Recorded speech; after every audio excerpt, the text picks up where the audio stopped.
어버이 주일 맞이해서 우리 청년들이 부모님께 감사의 영상을 만들었는데 우리 이 시간에 먼저 이 영상을 잠깐 보도록 하겠습니다.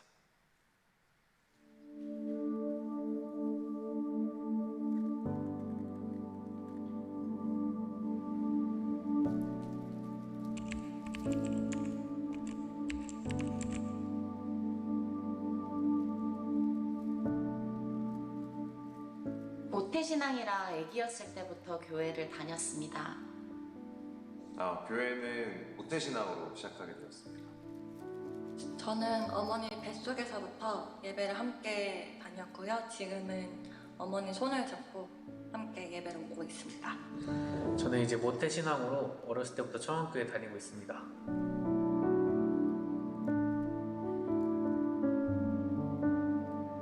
조금은 늦었지만 제가 작년부터 제대로 된 신앙생활을 하기 시작했어요. 기도생활도 그렇고 큐티생활도 그렇고. 그래서 그 모습의 변화들을 보시고 아버지께서도 대견하다고 말씀을 해주셨던 게 기억이 납니다. 부모님은 지금은 이제 부모님의 시선에서는 만족해하고 계시는 것 같아요. 그래서 부모님 시선보다 저의 또 개인적인 신앙에 대한 그런 가치관, 그리고 하나님이 보시기에 더 성숙된 신앙인으로서 되기 위해서 많이 기도하고 있는 것 같습니다. 저희 어머니와 아버지는 하나님의 은혜라고 얘기할 것 같습니다. 사실 제가 20살 때부터 신앙심이 많이 올랐다가 떨어졌다를 반복했던 것 같은데, 그런 상황 속에서도 교회에 출석하고 신앙을 유지하는 모습을 보시고는 기특하다라고 말씀하실 것 같아요.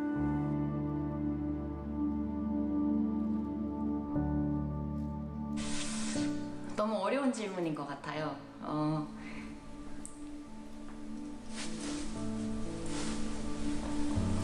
어렸을 때는 엄마 아빠가 되게 크신 존재였는데 크면 클수록 이게 뭐 철이 드는 건지 성숙한 건지 그냥 한없이 챙겨드리고 싶고 되게 작은 존재인 것 같더라고요. 때로는 친구 같다가도 때로는 챙겨드리고 싶은, 되게 이런 표현이 맞을지 모르겠지만 굉장히 가여우세요. 가족을 위해서 헌신하는 모습도 너무 감사하고, 네, 되게 많이 배웁니다. 제가 엄마 아빠한테. 부모님은 제가 미국에서 공부하고 있었을 때 굉장히 정신적인 지주가 많이 되었던 분이었던 것 같습니다. 뒤에서 끊임없이 기도를 해주셨고, 특별히 어머니 같은 경우는 정말 따뜻한 말과 그리고 항상 제 편이라는 것을 잊지 않게 해주셨던 것 같습니다. 저를 낳아주시고 기도와 사랑으로 길러주시고, 무엇보다 제 앞에서 삶이란 어떤 건지 몸소 체험해 가시며 자식 앞에서도 흔들림 없는 모습을 보여주시는 것만 해도 존경하게 되는 존재라고 생각합니다. 사실 제가 좋아하는 자동차로 비유를 해보면은 이제 자동차가 잘 달리는 것도 중요하지만 잘 서는 것도 중요하거든요. 이제 자동차가 잘 서려면 브레이크의 역할이 굉장히 중요한데, 제가 달릴 때는 놓아주시고 이제 위험하다 생각될 때는 잡아주시는 브레이크 같은 존재라고 생각합니다.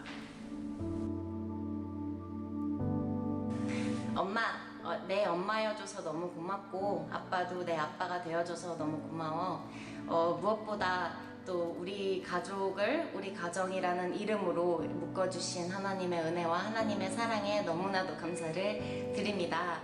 평소 서툴러서 찍찍대기도 하고 표현도 잘 못하지만 우리 엄마 아빠 누구보다 더 사랑하고 앞으로도 더 든든하고 더 착하고 더 멋진 딸이 될 수 있도록 기도 많이 해주세요. 노력할게요. 엄마 아빠 사랑해요. 사랑하는 우리 부모님, 지금까지 뒤에서 물심양면 저를 위해서 기도해 주시고 또 지원해 주시고 아낌없이 사랑해 주셔서 제가 누구보다도 너무나 잘 알고 감사드립니다. 그 사랑을 제가 받아 나중에 제가 또 결혼을 해서 또 가장이 되면은 그 사랑을 제 가정 속에 고스란히 흘려보낼 수 있도록 하겠습니다. 건강하게 키워주시고 뒤에서 항상 응원해주신 것 너무나 감사합니다. 감사합니다. 엄마 아빠 감사해요. 보이는 곳, 보이지 않는 곳에서 항상 마음 써주시고 잘 되기를 기도해 주셔서요. 엄마 아빠의 생각만큼도 생각의 반도 헤아리지 못하는 부족한 딸이지만 사랑과 기도로 채워주셔서 감사해요. 저의 부모님이어서 감사해요. 부모님의 겸손하고 강한 모습을 저도 뒤따라가고 싶어요. 나중에 저의 얼굴에도 엄마 아빠의 선한 마음이 있기를 기도해요. 사랑해요. 사랑하는 엄마 아빠, 맨날 말 안 듣는 아들을 위해서 길러주시고 사랑으로 보살펴주시면 감사해요. 내일부터는 더 성장하는 아들, 그리고 기대할 수 있고 자랑스러운 아들이 되도록 노력할게요. 사랑합니다. 감사하고 사랑합니다. 감사하고 사랑합니다.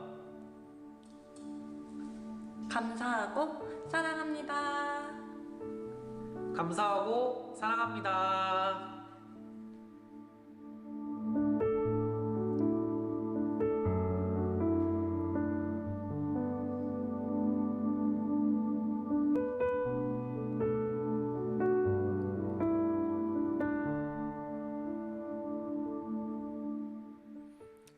네, 우리 영상에 담긴 우리 청년들뿐 아니고 우리 모든 자녀들의 같은 이런 부모님을 향한 마음이 아닐까 그런 생각을 해보게 됩니다.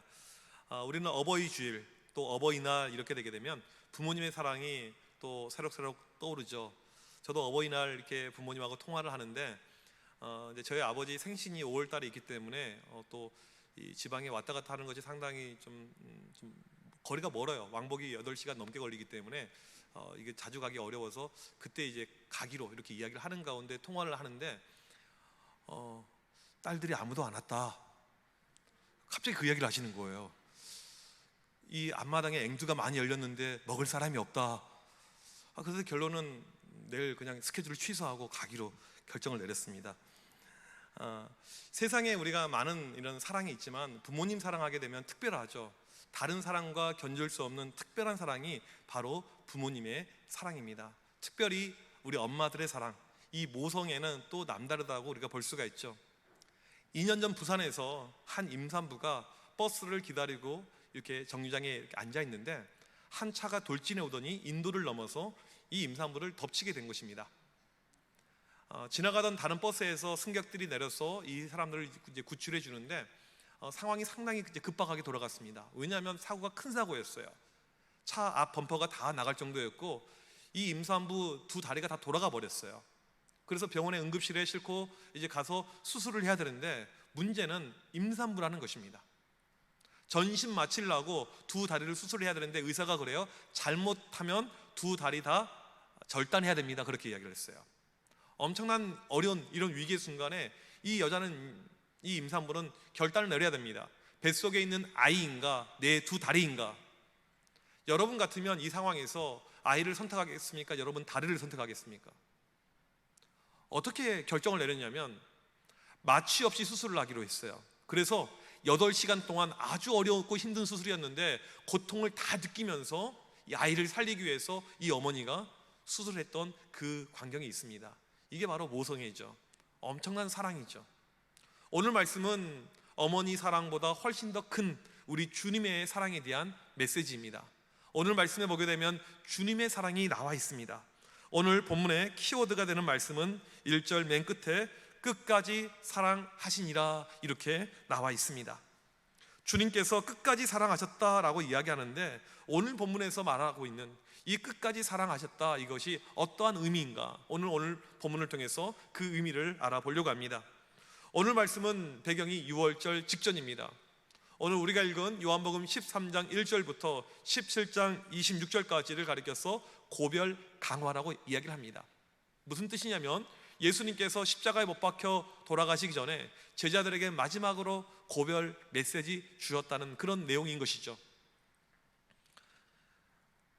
마지막 메시지이기 때문에 유언과 같은 내용입니다. 그래서 어떤 학자들은 이 문학적인 장르를 가리켜서 유언 문학이라고도 이야기합니다. 오늘 1절에 보게 되면 유월절 전 이렇게 시작을 하게 됩니다. 예수님 십자가에 못 박히기 전날이었습니다. 예수님은 자기의 운명을 알고 계셨어요. 곧 있으면 죽게 될 것이고 이제 마지막 순간이다. 제자들과 마지막을 보내게 되는데 만찬을 합니다. 1절에 이 만찬 가운데 이렇게 예수님께서 이야기를 하십니다. 세상에 있는 자기 사람들을 사랑하시되 끝까지 사랑하시니라.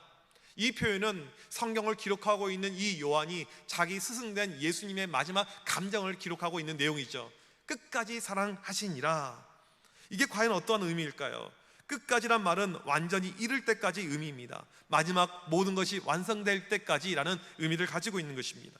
그럼 누구를 그렇게 사랑했을까요? 지금 함께 있는 12명의 제자들, 또한 옆에 있는 모든 주변 사람들을 그렇게 사랑하셨다는 것입니다. 이 본문에서 예수님의 끝까지 사랑이 얼마나 대단하고 얼마나 특별했는지 본문의 정황을 보면 알 수가 있습니다.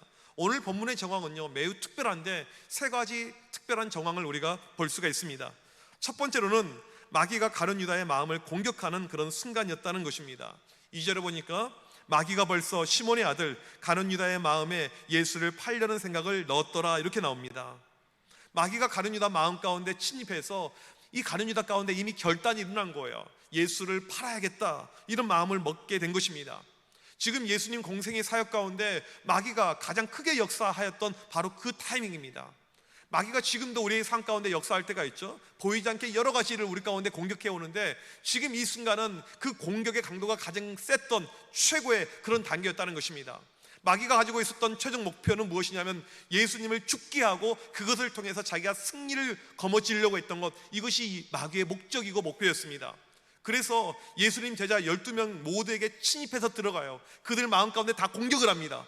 그러다가 그 중에 가룟 유다가 포섭이 되고 그를 자기의 수하로 삼게 된 것입니다. 이미 주님은 요한복음 6장 70절에서 가룟 유다를 마귀라고 하였습니다. 가룟 유다가 마귀의 계략에 넘어가게 되죠. 그리고 자기 스승 예수님을 팔게 됩니다. 세상에 보게 되면 나쁜 사람들이 참 많이 있어요. 저는 개인적으로 요즘에 나쁜 사람 보게 되면 이 보이스피싱 하는 사람들 정말 보니까 많은 분들이 당했더라고요.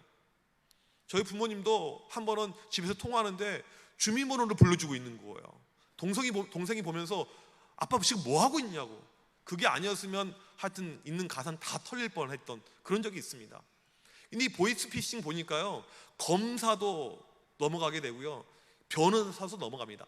법에 알고 있는 사람, 상당히 고위 간부들도 넘어가요. 그만큼 이게 아주 집요한 이런 범죄이죠. 근데 저는 개인적으로 보이스피싱보다 더 나쁜 범죄자가 있다면 이건 배신자라고 생각합니다. 여러분들 혹시 친구분들 가운데 내 등을 쳐먹었던 이런 친구들, 나를 속였던 그런 친구들 있는 경우가 있을 것입니다. 친구가 나한테 투자를 하라고 해서 내가 가지고 있는 전 재산을 투자했는데 친구가 잠적을 해버린 거예요. 친구가 연락도 되지 않고 해외로 도피를 한 것입니다. 그런 일이 만약 여러분들 가운데 펼쳐진다면 아마 밤잠을 자기가 어려울 것입니다. 상당히 마음이 괴롭고 힘들 것입니다. 이게 배신, 배반의 어떤 모습이 있죠. 지금 예수님은 누구에게 배반당했냐면 자기 제자한테 배반을 당했어요. 그것도 믿었던 제자, 3년 동안 애지중지 키웠던 그 제자가 예수님 지금 등을 치고 있는 그런 상황인 것입니다. 마귀가 역사하고 있죠. 그게 최고조에 이르렀죠. 그 다음에 자기 제자가 자기를 배신하고 있죠. 이 모든 내막을 예수님이 다 알고 있었어요. 그럼에도 불구하고 사랑했다. 이것이 바로 오늘 본문의 첫 번째 정황입니다. 두 번째로는요, 아무도 발 씻기는 일에 관심이 없었던 바로 그 순간이라는 것입니다. 오늘 본문에 보게 되면 예수님과 제자들이 마지막 식사를 하게 됩니다. 이제 곧 있으면 십자가에서 못 박아 죽게 됩니다. 마지막 식사 자리였어요. 당시 유대 지방의 날씨는요, 지금도 마찬가지지만 매우 건조한 날씨입니다. 건조하다는 건요, 먼지가 많다는 거예요. 사람들 신발이 샌들이에요. 이 샌들을 신고 다니니까 흙먼지가 발에 다 들어오잖아요. 그래서 이들은 집에 들어올 때 이 문 입구에서 방 앞에서 이 물이 이렇게 준비가 되어 있으면 씻고 들어와야만 했습니다. 주로 종들이 이 발을 씻겨주는 역할을 했었죠. 만약에 발을 씻지 않으면요, 발냄새가 진동을 하는 것입니다. 그런데 오늘 본문을 보게 되면 아무도 발을 씻지 않고 식탁에 앉아 있습니다. 이게 아주 특이한 거죠. 모두 발이 더러운데 아무도 발을 씻지 않았어요. 왜 제자들이 발을 씻지 않았을까요? 1번, 원래 태생적으로 씻기를 싫어해서. 2번, 발꼬락내를 사랑해서. 1번일까요? 2번일까요? 왜 발을 씻지 않았을까요? 이 질문은요, 오늘 말씀에서 매우 중요한 질문입니다. 누가복음 22장에 보게 되면 바로 이 식탁 교제를 앞두고 제자들 가운데 싸움이 벌어지게 되었습니다. 누가 높으냐? 나중에 예수님 오른쪽 왼쪽에 누가 앉느냐? 이런 싸움이 펼쳐졌어요. 급기야는 엄마들 치맛바라까지 가세해서 이 세베대의 아들들 야고보와 요한의 엄마까지 와서 예수님 나중에 우리 아들 오른쪽 왼쪽에 앉게 해주세요. 그런 모습이었다는 것입니다. 제자들이 난리가 났어요. 지가 뭔데 그 자리에 가. 지금 예수님 곧 있으면요 십자가에 못 박아 죽으셔야 되는데 제자들은 높아지려고 싸우고 있었다는 것입니다. 요즘에 이 교회들 가운데 건강하지 못한 교회들의 모습을 보게 되면요, 교회의 어떤 분란들, 어떤 문제들이, 어떤 진리들, 복음 절대 거기서 오지 않습니다. 교회의 분란은요 항상요 기득권의 싸움, 파워의 싸움, 누가 더 높으냐, 누가 더 잘났냐, 그 싸움인 것이죠. 본질을 놓쳐버리고 헛된 싸움 가운데 있을 때 교회는 무너지게 됩니다. 지금 제자들은요 어느 정도 이 싸움의 열기가 지금 고조가 됐냐면 발을 씻지 않을 정도로, 발을 씻는 것은요 반드시 해야 될 행동인데 그것을 놓칠 정도로 지금 이런 모습이라는 것입니다. 그래서 결국 예수님께서 일어나십니다. 겉옷을 벗고 수건을 허리춤에 두르시고 대야에 물을 떠고 제자들의 발을 씻깁니다. 팔레스틴 지방에서 발을 씻기는 일은요 종들이 하는 일입니다. 종 중에서도 아주 하이 밑에 있는 급의 종이 하는 일이에요. 유대인들 종은요 이 일을 하지 않았다고 그래요. 이방인 종들만이 이 일을 했다고 합니다. 그런데 지금 이것을 누가 합니까? 예수님이 하고 있습니다. 여러분 오늘 말씀을 자세히 보면요, 지금 예수님께서 발을 씻기 시작하는데 아무도 제자들이 말리지 않아요. 성경을 정확하게 봐야 돼요. 베드로예요? 아니에요. 아무도 말리지 않습니다. 그냥 예수님은 발을 씻고 있어요. 당시 문헌을 보니까 스승이 제자들의 발을 씻긴 케이스가 얼마나 있었는지 이 성경을 포함해서 모든 문헌을 뒤졌더니 한 건도 없었습니다. 아주 이례적인 지금 모습이에요. 아무도 발을 씻기지 않을 때 예수님이 제자들의 발을 씻기고 있습니다. 이미 몇 명을 씻긴 다음에요 그제서야 베드로가 이야기합니다. 주님, 제 발은 씻기면 안 됩니다. 이건요 베드로의 겸손이 아니에요. 베드로가 수제자니까 그거 아닙니다. 성경을 자세히 보세요. 베드로 안에 어떠한 욕구가 있었냐면 넘버 원에 대한 욕구가 있었어요. 지금 베드로의 마음은요 상할 대로 상해져 있는 상태였어요. 내가 1등인데, 내가 1번 제자인데, 내가 최고로 올라가야 되는데 나보다 어린 놈들이, 이 자식들이 말이야 하면서 이런 마음이 베드로 가운데 있었다는 거예요. 세베대의 아들들을 향한 분노의 마음, 안 좋은 마음, 그래서 자기를 드러내려고 지금 베드로가 이야기를 하는 거예요. 주님, 제 발은 씻을 수 없습니다. 만약에 베드로가 순수한 마음을 가졌었더라면 처음 발을 씻기 시작할 때 그때 예수님께 그만이요, 중단 이야기를 했었겠죠. 하지만 한참 진행이 됐을 때 자기 순서오니까 자기를 드러내면서 그렇게 이야기를 하고 있습니다. 지금 예수님은 곧 있으면 십자가에 못 박아 죽게 되는데 제자들은 서열 싸움, 파워 싸움, 권력 싸움, 이것을 하고 있습니다. 얼마나 스승으로서 속상했겠습니까? 그 순간조차 우리 주님은 이 제자들을 사랑하고 계셨습니다. 세 번째로는요, 예수님의 발만 홀로 더러운 채 남겨진 순간이었다는 것입니다. 제자들의 발 12명을 다 씻겼어요. 그런데 한 명 발이 더러운 채로 남겨져 있습니다. 바로 우리 주님입니다. 오늘 이 말씀을 볼 때요 그냥 세족식 할 때 사용했던 본문으로 보면 안 됩니다. 깊게 볼 필요가 있어요. 예수님의 발은요 끝까지 아무도 씻겨주지 않았습니다. 그냥 그 채로 끝까지 갔어요. 더러운 채로예요. 여러분 이 말씀을 보면서 제자들 너무하지 않습니까? 너무 충격적이지 않습니까? 종이 하는 행동을 자기 스승이 했는데 자기 스승의 발은 홀로 먼지투성이로 더럽혀져 있는데 아무런 신경 관심이 없는 것입니다. 예수님께서 제자들과 잠깐 본 사이가 아니죠. 3년 동안 동고동락했습니다. 엄청난 가르침을 그들에게 주고 사랑을 베풀었죠. 하지만 제자들 가운데 어떠한 변화, 어떤 양심의 움직임조차도 없었다는 것입니다. 저는 목사로서 제 마음이 좀 힘들 때가 있어요. 언제 조금 마음이 힘들어지냐면 제가 설교 시간에 신앙의 본질, 믿음에 대한 본질을 여러 차례 반복을 합니다. 여러분은 설교를 그냥 듣고 흘러가니까 잘 기억하지 못하실 수 있는데 정말 중요한 내용이라고 생각할 때는 이것이 반복이 돼요. 계속 반복이 됩니다. 그런데 반복이 됐음에도 불구하고 사람들 안에 어떠한 변화가 없을 때, 어떠한 깨우침이 없을 때 목사로서 참 마음이 답답하고 서글플 때가 있습니다. 오죽하면 예전에 어떤 목사님이 설교를 하시는데 지난주 했던 설교를 주일날 또 다시 그대로 한 거예요. 같은 본문에, 같은 내용에, 같은 예화까지. 성도들이 들으면서 이번 주 우리 목사님이 너무 바쁘셔서 설교할 준비 시간이 없으셨구나, 그렇게 생각을 했어요. 그 다음 주가 되었습니다. 설교 내용이 똑같아요. 한 달 내내 같은 설교를 한 거예요. 나중에 교인들이 참다 못해서 이 목사님을 찾아갑니다. 목사님, 왜 같은 설교 매주 하고 있습니까? 그때 이 목사님이 어떻게 이야기를 했냐면, 들어도 변화되지 않기 때문에 제가 새로운 설교 할 필요가 없죠. 예수님은 제자들에게 무려 3년 동안 특별한 가르침을 주었습니다. 그 가르침 속에는요, 섬김, 희생에 대한 내용이 많이 있었어요. 하지만 제자들 가운데 누굴 섬기고 싶은 마음은 조금도 없었습니다. 자기들 발이 더러웠었을 때 닦아줬지만 지금 자기 스승이 홀로 더러운 채 남겨져 있는데 그 생각을 하지 않고 있는 것, 이것이 제자들의 본 모습이었다는 것입니다. 우리도 그렇죠. 누군가가 나에게 대접해주면 좋죠. 하지만 내가 누군가를 섬기는 것, 여기에 대해서는 우리가 인색할 때가 있습니다. 요즘 교회들마다 많은 어려움이 무엇이냐면요, 봉사자, 헌신자들이 없다, 그런 이야기를 해요. 제가 가끔 또 이런 생각을 해요. 또 어버이 주일이고 하니까 우리 권사님들, 우리 장로님들, 연로하신 분들, 우리 교회 40년, 50년 신앙생활 하셨던 분들 이야기 들어보면 그 헌신의 모습이 정말 지금하고 비교가 안 될 만큼 어마어마하다는 이야기를 제가 생각을 많이 합니다. 참, 내가 청암교회 한 20년만 빨리 왔으면 좋았을 텐데, 뭐 그런 생각도 할 때가 이렇게 있어요. 요즘에 보게 되면 헌신, 희생, 이것이 교회 안에서도 거의 없습니다. 요즘 저희 교회를 포함해서 교회 청소는요, 서울 시내 다 보게 되면요, 전부 다 용역이에요. 여러분들 그동안에 신앙생활 하시면서 혹시 교회 화장실 청소해 본 적 있으십니까? 교회 화장실은요, 권사님들이 청소하는 청소 구역이 아닙니다. 이런 청소는요, 여자들만 하는 청소에 어떤 특별함이 있어서 그렇게 하는 것이 아닙니다. 우리 모두에게 필요한 것이죠. 섬김과 희생에 대한 어떠한 마음도 없었던 제자들의 모습을 볼 수가 있습니다. 자기 스승만 더러운 채 남겨놓은 이 제자들의 모습, 아주 이기적이죠. 그 순간에도 예수님은 이들을 사랑하고 계셨습니다. 오늘 예수님께서 제자들의 발을 씻겨주신 것은요, 예수님께서 끝까지 사랑하신 것을 보여준 사건입니다.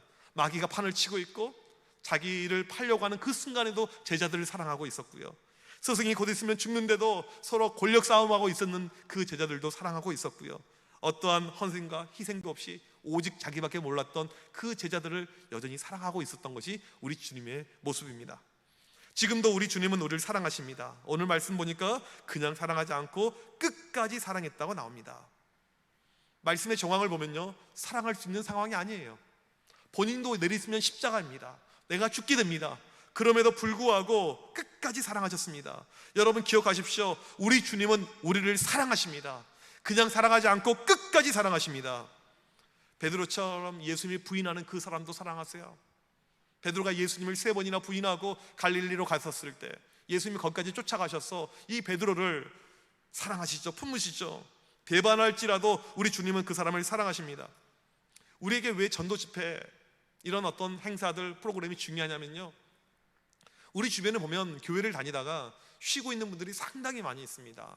우리 교회에만 보더라도 상당히 많아요. 예전에 요람에 있는 분들 가운데 지금 교회 안 나오는 분들이 많이 있죠. 근데 이분들이 한번 교회에 발을 끊으면요, 그 다음에 다시 한번 발걸음하기가 매우 부담스럽고 힘들다고 그렇습니다. 다시 마음 움직이기가 어려워요. 그래서 이런 분들에게 계기를 주는 것이죠. 여전히 예수님은 당신을 사랑하십니다. 그동안의 교회를 쉬셨을지라도 당신을 사랑하고 계십니다. 그러니까 주님께 오십시오. 그래서 우리가 530 전도 집회를 준비하고 기도하고 있는 것입니다. 또 우리 가운데 믿음이 좋다가 지금 믿음이 흔들리는 분들이 계십니다. 과거에는 엄청난 열정을 가지고 신앙생활을 했었지만 지금은 흔들려요. 그런 열정이 다 사라져 버렸습니다. 요즘에는요, 툭하면 시험 받아요. 누가 한마디만 하게 되면 내 마음이 쉽게 요동을 칩니다.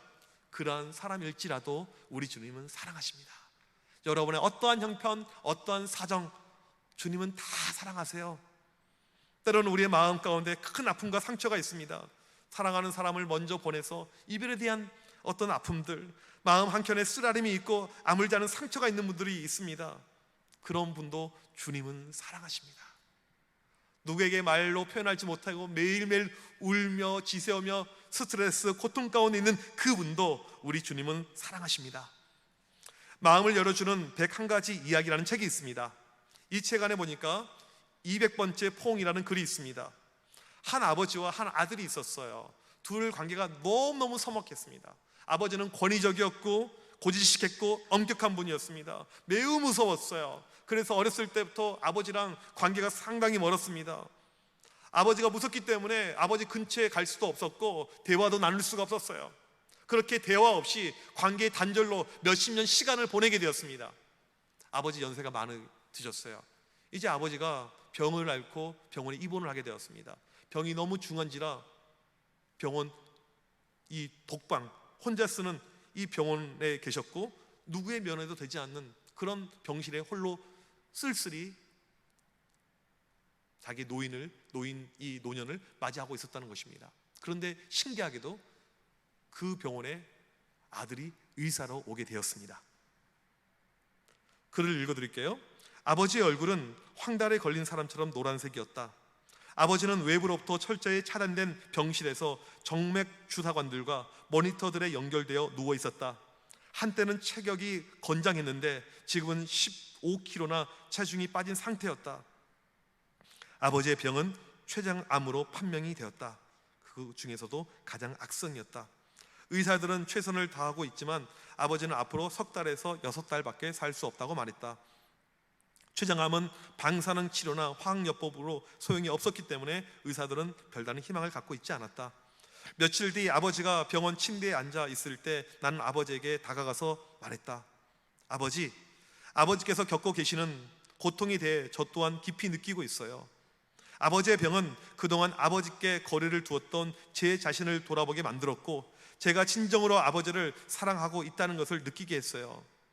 나는 몸을 기울여 아버지를 껴안았다. 그러나 아버지의 어깨와 두 팔은 잔뜩 긴장한 채 굳어 있었다. 그러지 마세요, 아버지. 아버지를 진정으로 껴안고 싶어요. 그 순간 아버지는 충격을 받는 것처럼 보였다. 아버지는 매번 거부한 듯한 몸짓을 보였다. 하지만 그럼에도 불구하고 나는 아버지를 안았다. 아버지랑 아들 관계가 너무나도 서먹하니까 또 아버지도 그동안에 살면서 아들에게 사랑한다는 표현 한 번도 못했고 한 번도 아들을 안아준 적이 없으니까 아들의 이 포옹이 너무나도 어색했던 것이죠. 그래서 아들이 안을 때마다 아버지가 그냥 몸이 움직이지 않은 거예요. 그럼에도 불구하고 아들이 아버지를 안고 또 안고 시간이 지나면서요 아버지의 마음이 녹아지기 시작합니다. 그리고는 아버지가 같이 아들을 안아주게 되었어요. 그렇게 아버지를 포옹한 지 200번째가 되던 그날 아버지가 이렇게 이야기를 하십니다. 얘야, 아비는 널 사랑한단다. 이건 이 저자의 말에 의하면 기적이었다는 거예요. 자기 아버지는 어떠한 사람에게도 이렇게 사랑의 표현을 하지 않는 사람이었는데 200번째 내가 아버지를 안았었을 때 아버지가 마지막에 얘야, 난 널 사랑한단다. 사랑하는 우리 성도님들, 우리 주님께서 우리를 얼마나 사랑하실까요? 우리를 몇 번이나 안으셨을까요? 200번 안으셨을까요? 2000번 안으셨을까요? 아니면 2만 번 안으셨을까요? 우리 주님은 우리가 어떠한 반응을 보일지라도 저 요즘 주님 필요 없어요. 저 주님과 너무나도 서먹서먹해졌어요. 저 주님 곁에 갈 수가 없어요. 우리가 그런 반응을 보일지라도 늘 우리에게 곁에 오셔서 우리를 안고 또 안으시는 분이 우리 주님이시라는 사실입니다. 여러분들, 우리가 기억해야 될 것은 내가 지금 영적으로 떨어져 있고 내 상황이 좋지 않고 내가 힘들고 누군가에게 내가 말로 표현하지는 못하지만 마음이 너무너무 괴로운 거예요. 주님의 사랑 나에게 와닿지 않은 그 순간조차도 우리 주님은 우리를 사랑하십니다. 오늘 말씀처럼요 끝까지 사랑하십니다. 내가 때로는 거부하고 거절하고 내가 멀리 떠나져 있을지라도 우리 주님은 우리를 사랑하고 계십니다. 세상에 어떠한 사람들 우리에게 손짓 하나 발짓 하나 아무런 호응과 아무런 리액션이 없을지라도 우리 주님은 그렇지 않아요. 끝까지 사랑하십니다. 어떠한 순간에도요 끝까지요. 우리가 가져야 될 마음은요 바로 이 주님의 사랑의 마음입니다. 오늘 이 순간도 우리를 사랑하시고 우리에게 사랑의 추파를 던지고 계시고 우리를 안길 원하시는 그 주님이 계시다는 사실을 기억하시길 바랍니다. 끝까지 사랑하시는 그 주님으로 말미암아 오늘도 우리가 힘을 가지고 믿음으로 일어나는 우리 모두가 되시길 주님의 이름으로 간절히 축복합니다. 우리 시간 자리에서 일어나셔서 같이 이 찬양 고백하길 원합니다. 그 크신 하나님의 사랑 말로 다 형용 못하네. 저 높고 높은 별을 넘어 이 낮고 낮은 땅 위에 주님의 그 크신 사랑, 측량할 수 없는 그 사랑, 우리 시간에 같이 이 찬양을 목소리로 노래하도록 하겠습니다.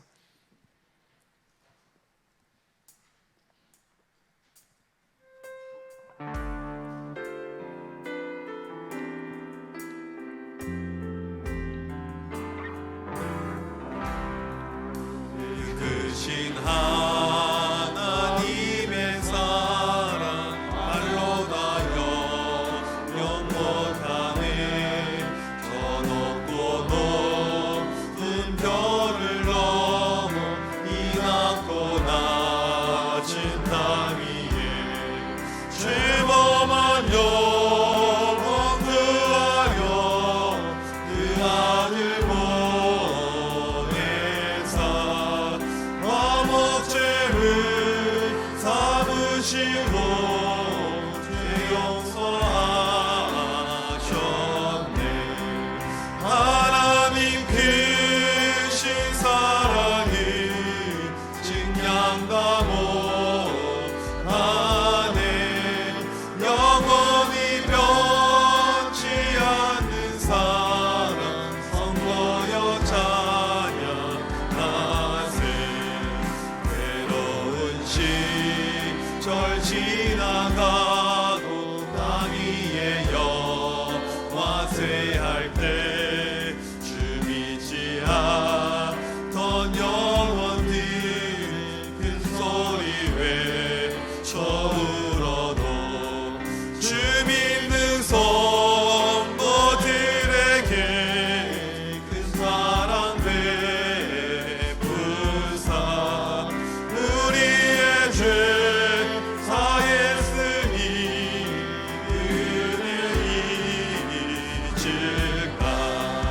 하나님 크신 사랑을 증량다 못하네. 영원히 변치 않는 사랑 선보여 찬양하세. 하늘을 그 말이 삼고 바다를 먹을 삼아도 한없는 하나님의 사랑 나기로 갈 수 없겠네. 하나님의 크신 사랑 어찌 봤을까. 저 하늘로 긴 사도 채우지 못하리. 하나님 크신 사랑을 증량다 못하네. 영원히 변치 않는 사랑 선보여 찬양하라. 날 사랑하신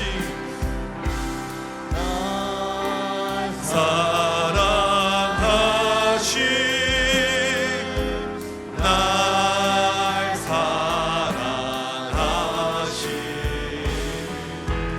날 사랑하신 성령의 쓰여 날 사랑하신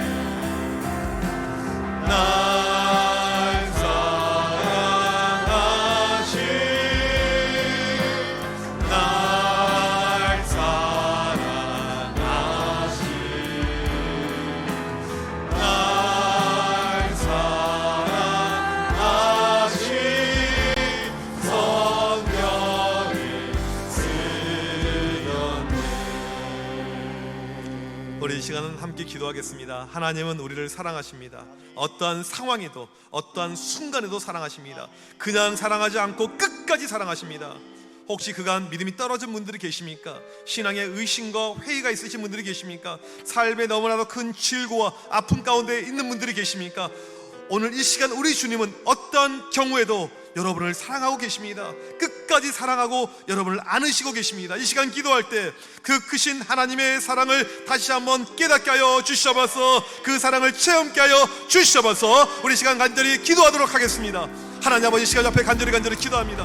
그 그 크신 하나님의 놀라신 사랑을 이 시간 알게 하여 주셔서 깨닫게 하여 주셔서 간절히 기도할 때 오늘 또 우리를 향하신 하나님의 놀라우신 사랑이 넘쳐나게 하여 주셔서 끝까지 사랑하시는 그 하나님의 놀라우신 사랑이 섞일 하나님 우리가 체험케 하여 주셔서 우리의 삶이 힘들고 어렵고 고달프고 하나님 많은 어려움이 있을지라도 그럼에도 불구하고 우리를 사랑하시는 그 주님의 놀라우신 사랑을 다시 한번 깨닫게 하여 주셔서 이 시간 우리에게 말씀하여 주셔서 하나님의 놀라우신 사랑의 눈길이 오늘 또 우리에게 임하여서 그 힘을 가지고 살아가게 하여 주시고 어떠한 순간에도 우리를 사랑하시는 그 크신 놀라우신 사랑 끝까지 사랑하시는 그 하나님의 사랑의 눈길을 다시 한번 기억하는 주의 온 백성들 내게 하여 주셔서 이 시간도 간절히 기도할 때 우리를 향한 그 사랑을 기억하게 하여 주시고 그 사랑으로 살아가고 그 사랑으로 움직이는 주의 온 백성들 내게 하여 주셔서 하나님 그 사랑의 힘으로 말미암아 오늘 또 믿음으로 이기게 하여 주시고 승리케 하여 주시고 다시 한번 회복이 되며 다시 한번 일어나게 하여 주셔서 하나님 끝까지 사랑하시는 그 주님의 사랑을 기억하며 그 사랑의 힘으로 오늘도 믿음으로 승리하는 주의 온 백성들 되게 하여 주셔서 말씀하여 주셔서 역사하여 주셔서